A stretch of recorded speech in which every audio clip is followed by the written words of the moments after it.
अपनी काया से, वचन से, मन से कुछ भी करो, सब भगवान को अर्पित करो। हमारे वृंदावन में एक बाबा थे, उन बाबा से कोई जाके कहता, बाबा कल्याण का मार्ग बताओ। बाबा कहते, तेरे खाते में कितने रुपया पहले जे बता। और व्यक्ति कहता, बाबा 2 लाख रुपया है। बाबा डंडा लेके भागते, 2 लाख रुपया में कल्याण कराएगा अपनो, भाग आते।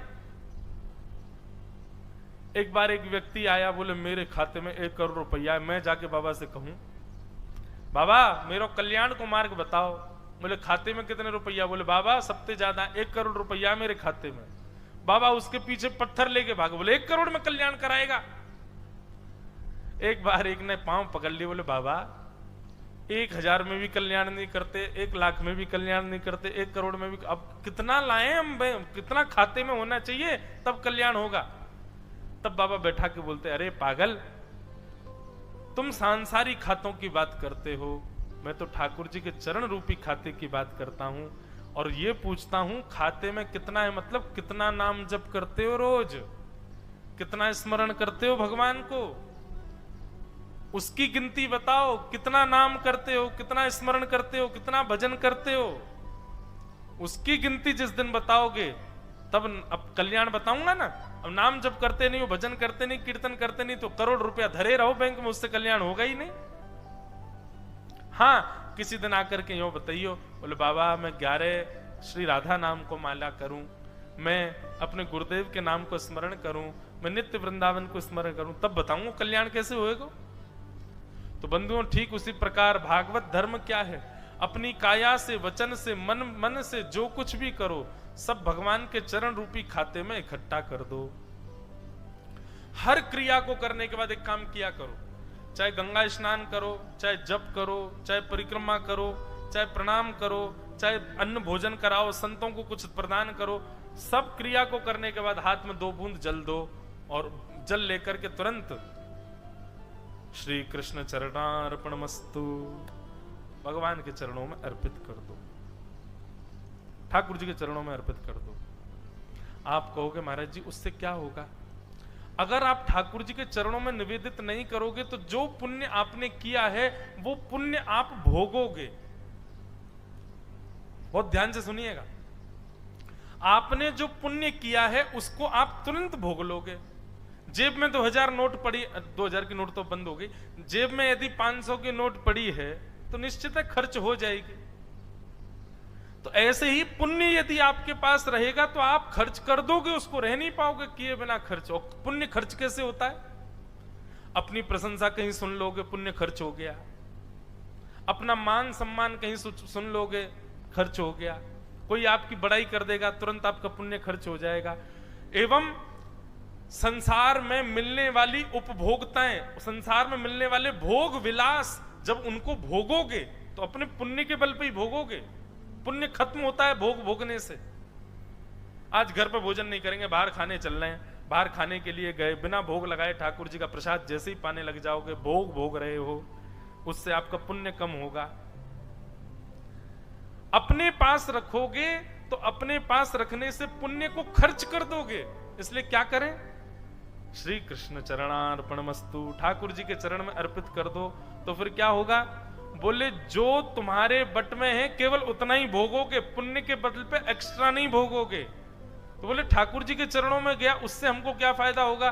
बोले यदि मृत्यु के बाद किसी कारण से यदि नरक जाना होगा तो भगवान अपने चरण से उन पुण्यों को भेज देंगे जो हमने अर्पित किए, और उन पुण्यों के प्रताप से हमारे नरक के द्वार बंद हो जाएंगे और हमको श्री कृष्ण के चरणार बिंदों की प्राप्ति हो जाएगी। इसलिए समझ में आई कि नहीं पता नहीं आपको बात, पर मैंने कह दी, कुछ भी करो श्री कृष्ण चरणार्पणमस्तु, सब भगवान को अर्पित करो, उसमें फायदा है।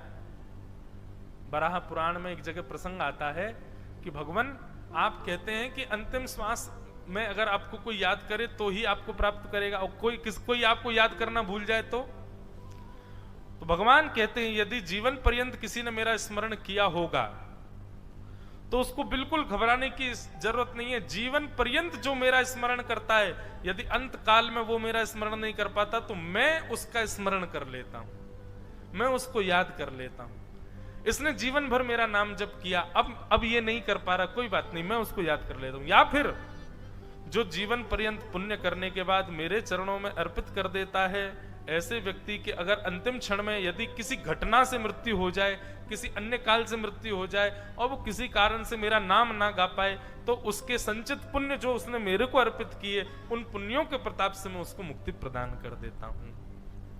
जितनी बार गंगा जी में स्नान करो, हाथ में जल लो, कृष्ण चरणार्पण मस्तु। और अगर ये श्लोक आता है तो बहुत अच्छा, कायेन वाचा मनस इंद्रियैर्वा बुद्ध्यात्मना वा अनुशत स्वभावात् करोमि यत् यत् सकलम परस्मै नारायणायति समर्पयामि। और पूरा याद नहीं हो तो इतना ही याद कर लो, नारायणायति समर्पयामि। एक बूढ़ी माता जी थी, वो कहीं कथा सुन के आई, उन व्यास जी कह रहे थे जो कुछ भी करो, काया से, वचन से, मन से, बुद्धि से, सब भगवान को अर्पित कर दो। अगले दिन मैया ने घर में झाड़ू लगाई और झाड़ू लगा के सारा कूड़ा इकट्ठा किया, इकट्ठा करके बाहर डाल दिया, नारायणायति समर्पयामि। नारद जी महाराज ने देख लिया। नारद जी महाराज बोले, हे पागल मैया, क्या कर रही हो?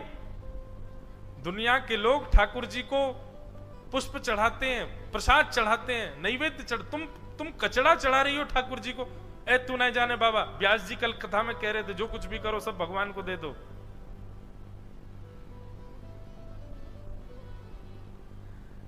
नारद जी को थोड़ा क्रोध आ गया तो माता जी को थोड़ा दंड दे दिया उन्होंने, और दंड देकर के जैसे दंड दिया तो गाल पर दंड दिया, दंड लेते ही मैया ने गाल पे हाथ रखा, बोले ये भी नारायणायति समर्पयामि, ये भी नारायण को समर्पित।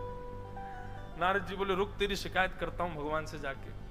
भगवान के पास गए तो ठाकुर जी गाल पे हाथ रख के बैठे थे। नारद जी महाराज बोले भगवान क्या हुआ? बोले नारायणायति समर्पयामि। बोले प्रभु ऐसे तो संसार के लोग कुछ भी अर्पित कर देंगे आपको, आप सब स्वीकार करोगे? बोले नाभाजी भक्तमाल में कहते हैं, भक्त भक्ति भगवंत गुरु चतुर नाम बपु एक, तिनके पग वंदन किए नाशत विघ्न अनेक। भक्ति, भक्त, भगवान और गुरु, ये चार नाम अलग हैं पर वास्तव में तत्व एक ही है। यदि कोई भक्त है नारद और मेरे को प्रेम भाव से, सरल भाव से यदि मुझे भजता है तो वो कुछ भी अर्पित करे, मैं सब स्वीकार करता हूं। क्योंकि भक्त में और मुझ में कोई अंतर नहीं होता। उसको होने वाली पीड़ा मुझको ही लगती है, उसको होने वाला सुख मुझे ही लगता है, उसको होने वाला आह्लाद मुझे ही होता है। मेरा अपना कोई मन नहीं, भक्तों के